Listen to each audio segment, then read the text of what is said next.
अस्सलामु अलैकुम वरहमतुल्लाहि वबरकातुहू।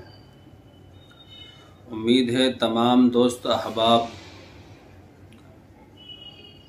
खैर व आफ़ियत से होंगे। कई दिन की गैर हाज़िरी के बाद आज दोबारा आप हज़रात के सामने हाज़िर हैं।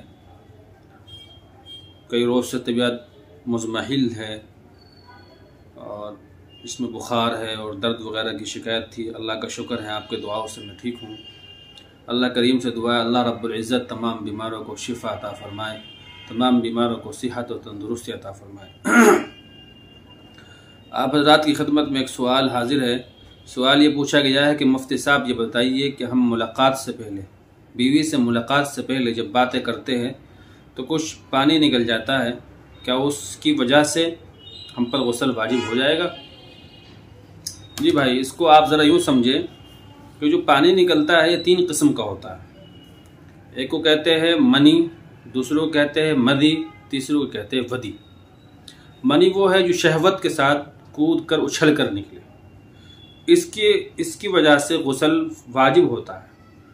मदी जो चिकनाहट पानी की तरह होता है जो निकलता है, और वदी जो आमतौर पर पेशाब से पहले या पेशाब के बाद या गुस्ल और जिमा के बाद निकलता है। तो इन दोनों की वजह से गुस्ल फ़र्ज नहीं होता। मनी की वजह से गुस्ल फ़र्ज और वाजिब होता है, वदी और मदी की वजह से नहीं होता। अलबत्ता उस सेट को धोना पड़ेगा। सेट आप समझ गए होंगे, पूरा सेट धोना पड़ेगा और जहां पर वो पानी लगता है उसको भी धोना पड़ेगा। तो जिमा से पहले जो बातें सेक्स की बातें जो बातें आप कर रहे हैं, जिसकी वजह से वो चिकनाहट से पानी निकल गया है, तो उसकी वजह से गुस्ल वाजिब नहीं होता है। अलबत्ता उस पूरे सेट को धोना पड़ेगा और जो बराबर में जहाँ वो लगा है पानी वो उसको भी धोना पड़ेगा और आप पाक हो जाएंगे। और कुछ और मालूम करना है तो आप कमेंट बॉक्स में मैसेज कर दीजिए, इंशाल्लाह आपको जवाब मिल जाएगा। जज़ाकुमुल्लाह। अस्सलामु अलैकुम वरहमतुल्लाह। अस्सलामु अलैकुम वरहमतुल्लाहि वबरकातुहू।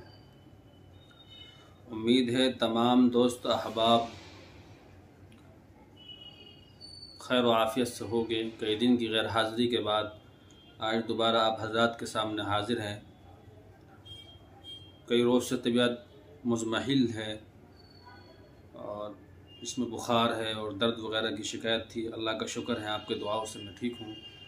अल्लाह करीम से दुआ है अल्लाह रब्बुल इज़्ज़त तमाम बीमारों को शिफा अता फ़रमाए, तमाम बीमारों को सेहत और तंदुरुस्ती अता फ़रमाए। आप हज़रात की खिदमत में एक सवाल हाजिर है। सवाल ये पूछा गया है कि मुफ्ती साहब ये बताइए कि हम मुलाकात से पहले, बीवी से मुलाकात से पहले जब बातें करते हैं तो कुछ पानी निकल जाता है, क्या उसकी वजह से हम पर गुस्ल वाजिब हो जाएगा? जी भाई, इसको आप ज़रा यूँ समझें कि जो पानी निकलता है ये तीन किस्म का होता है। एक को कहते हैं मनी, दूसरों को कहते हैं मदी, तीसरों को कहते हैं वदी।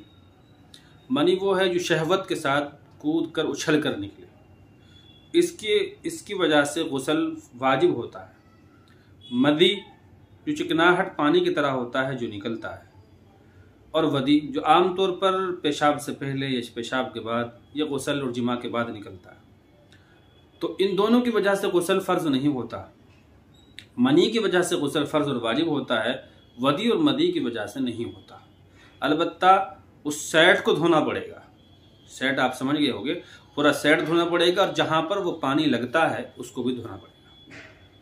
तो जिमा से पहले जो बातें सेक्स की बातें जो बातें आप कर रहे हैं, जिसकी वजह से वो चिकनाहट से पानी निकल गया है, तो उसकी वजह से गुस्ल वाजिब नहीं होता है।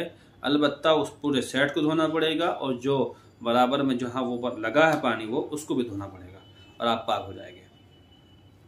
और कुछ और मालूम करना है तो आप कमेंट बॉक्स में मैसेज कर दीजिए, इंशाल्लाह आपको जवाब मिल जाएगा। जज़ाकुमुल्लाह।